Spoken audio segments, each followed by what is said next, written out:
കൊച്ചിയിൽ കടയുടമയുടെ സുഹൃത്തിനെ കത്തിമുനയിൽ നിർത്തി രണ്ടംഗ സംഘത്തിന്റെ അതിക്രമം. വളഞ്ഞമ്പലത്ത് പ്രവർത്തിക്കുന്ന ജ്യൂസ് കടയിൽ ഞായറാഴ്ചയായിരുന്നു സംഭവം. അറസ്റ്റിലായ 2 പേർ മുൻപും കേസുകളിൽ പ്രതികളാണ്. കത്തിയും ബിയർ ബോട്ടിലും ഉപയോഗിച്ച് ഇവർ വഴിയാത്രക്കാരെയും ആക്രമിക്കാൻ ശ്രമിച്ചു. വളഞ്ഞമ്പലത്തുള്ള ജ്യൂസ് കടയിൽ ഞായറാഴ്ച വൈകുന്നേരമാണ് ഈ സംഭവം ഉണ്ടാകുന്നത്. 24 മണിക്കൂറും പ്രവർത്തിക്കുന്ന ഒരു ജ്യൂസ് കടയാണ്. ഇവിടെ എത്തിയാണ് ആലപ്പുഴ സ്വദേശികളായ സച്ചിൻ, ബിച്ചു എന്നിവർ ഈ അതിക്രമം കാണിച്ചത്. അപ്പോൾ പതിവ് പോലെ തന്നെ ഇതിനു മുൻപും ഇവർ ഈ ജ്യൂസും മറ്റും കുടിക്കാനായിട്ട് വന്നിട്ടുണ്ടായിരുന്നു. പതിവ് പോലെ തന്നെ 2 പേരും ഇരുചക്ര വാഹനത്തിൽ ഈ കടയിലെത്തുന്നു. അതിനുശേഷം ഇവർ ടേബിളിലിരിക്കുന്നു. അങ്ങനെ യാതൊരു പ്രകോപനം കൂടാതെ ഇവരുടെ കയ്യിലുള്ള കത്തി ഉപയോഗിച്ച് ആദ്യം മേശയ്ക്ക് കുത്തുന്നു.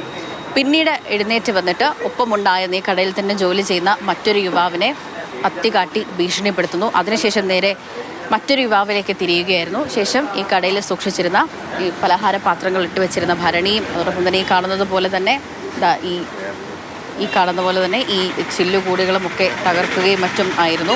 നമ്മുടെ കടയിലെ ഭരണി പിന്നെ ഡിസ്പ്ലേ ടേബിൾ ഇതെല്ലാം തകർക്കുക ചെയ്ത്, എന്നിട്ട് അതേപോലെ തന്നെ പോയി ചെയ്ത് കത്തിയെടുത്ത് എന്തോ പറഞ്ഞ് കേട്ടില്ല പോയി.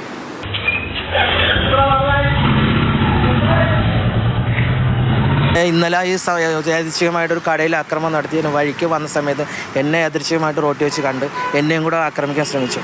അതിന് ആദ്യം ബിയർ കുപ്പിയാണ് ആദ്യം എൻ്റെ ദേഹത്ത് എറിഞ്ഞത്. ഞാൻ ഒഴിഞ്ഞു മാറി. അതിനുശേഷം കത്തി ഇടുപ്പിലുണ്ടായിരുന്ന കത്തി ഊരി കുത്താൻ നോക്കി. പക്ഷേ എന്തോ ഭാഗ്യം കൊണ്ട് രക്ഷപ്പെട്ടു. ഇതിനു മുന്നേ തന്നെ പ്രതികൾ ഈ പരിസരത്ത് തന്നെയുള്ള മറ്റൊരു കടയിൽ പോയി ഇത്തരത്തിൽ കത്തി കാട്ടി ഭീഷണിപ്പെടുത്തി അവരോട് പണം തരാൻ ആവശ്യപ്പെട്ടിരുന്നു.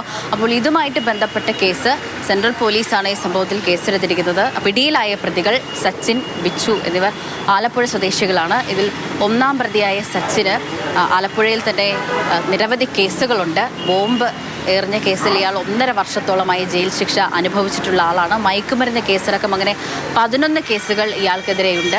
അപ്പോൾ ഇയാളെ കാപ്പ ചുമത്തി നാട് കടത്താൻ ആലപ്പുഴ പോലീസ് ശ്രമിക്കുന്നതിനിടെയാണ് ഇവിടെ കൊച്ചിയിലെത്തി ഇത്തരത്തിലുള്ള ഈ അതിക്രമം കാണിച്ചത്. ജോയ്സിയാറിനൊപ്പം സ്നേഹ മോൾ, മാതൃഭൂമി ന്യൂസ്, കൊച്ചി.